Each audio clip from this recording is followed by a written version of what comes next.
कोल्हापूर जिल्हा हा दरडोई उत्पन्नामध्ये अग्रेसर मानला जातो.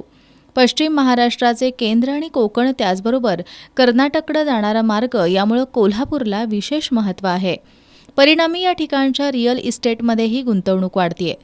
सद्यस्थितीत कोल्हापुरात सुमारे 50 लाख चौरस फूट बांधकाम सुरू आहे, तर 90 लाख चौरस फुटांच्या बांधकामांना महापालिकेकडून मंजुरी देण्यात आली आहे. शिवाय 2030 पर्यंत आणखी 50 ते 60 हजार चौरस फूट बांधकामाची यामध्ये वाढ होऊन सुमारे 1,30,00,000 चौरस फुटापर्यंतची नव्यानं बांधकामं कोल्हापुरात उभी राहणार आहेत. मात्र या सर्व ठिकाणी पायाभूत सुविधा देण्याचं आव्हान महापालिकेसमोर असणार आहे. नवीन बांधकामामुळे कोल्हापुरात आगामी 7 वर्षात 7,000 नवीन फ्लॅट उपलब्ध होण्याची शक्यता व्यक्त केली जाते. रिअल इस्टेटमध्ये 1 BHK पासून 2 BHK तसंच 3 BHK आणि डुप्लेक्स अशा मोठ्या एरियाचे असलेले फ्लॅट्सही तयार केले जात आहेत. अपार्टमेंटमध्ये एका मजल्यावर एकच फ्लॅट असा ट्रेंड आला आहे. यात मुंबईसह परदेशात नोकरी व्यवसायानिमित्त असलेल्या नागरिकांची गुंतवणूक होतीये. शहराच्या मध्यवर्ती भागासह उपनगरात अशा VIP अपार्टमेंट उभारल्या जात असून त्यामुळे कोल्हापूर शहरात राहणाऱ्यांची संख्या वाढतीये. मात्र या ठिकाणी पिण्याचं पाणी त्याचबरोबर विजेची सोय, रस्ते, गटर, कचऱ्याचीही विल्हेवाट अशा अनेक पायाभूत सुविधा देण्याची गरज भासणार आहे. काही ठिकाणी रस्ते आहेत तर काही ठिकाणी नाहीत. ड्रेनेज लाईनची अवस्था यापेक्षा वेगळी नाही. एकीकडे कोल्हापूरच्या विकासाचं स्वप्न पाहत असताना शहर विकास आराखड्यामध्ये त्याचा समावेश होण्याची गरज क्रीडाईचे माजी अध्यक्ष महेश यादव यांनी व्यक्त केली. आता कोल्हापूर शहराचा तिसरा विकास आराखड्याचं काम आता कोल्हापूर महानगरपालिकेनं टेंडर्स दिलेलं आहे. खरं म्हणजे या विकास आराखड्याचं काम एक दीड वर्षापूर्वी पूर्ण होणं गरजेचं होतं.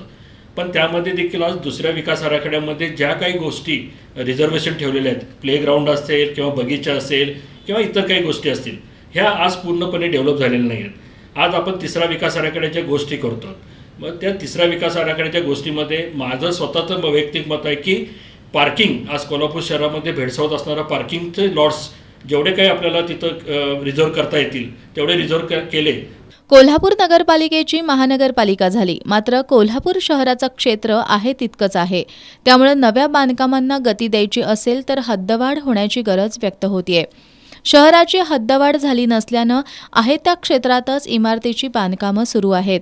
मात्र शहराची वाढती लोकसंख्या आणि वाढणारे बांधकामाचं क्षेत्र या सर्व गोष्टींचा विचार करता कोल्हापूर शहराची हद्दवाढ झाल्यास बांधकाम व्यवसायाला चालना मिळून कोल्हापुरातील गुंतवणूकही वाढेल, असं बांधकाम व्यावसायिक अभिजित नायकवडे यांनी सांगितलं.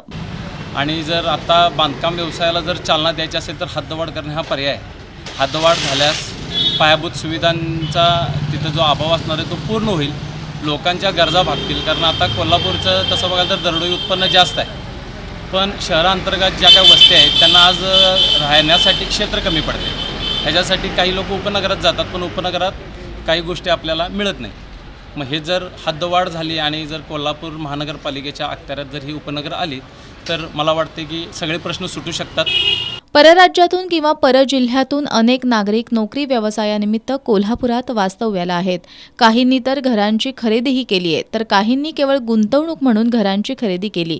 कोल्हापूरची हद्दवाढ झाल्यास बांधकाम व्यवसायासाठी फायदा होऊन गुंतवणुकीला चालना मिळणार आहे. मात्र याला बळ हवं ते महापालिका आणि राज्य सरकारचं. बांधकामांची संख्या आणि पर्यायानं त्या ठिकाणी राहणाऱ्या लोकांची संख्या वाढली तर त्यांना पायाभूत सुविधा द्याव्या लागतील. आता हे आव्हान महापालिका कसं पेलणार हे पाहणं महत्त्वाचं आहे. एस न्यूजसाठी कॅमेरामन अभिजित पाटीलसह इक्बाल रेठरेकर.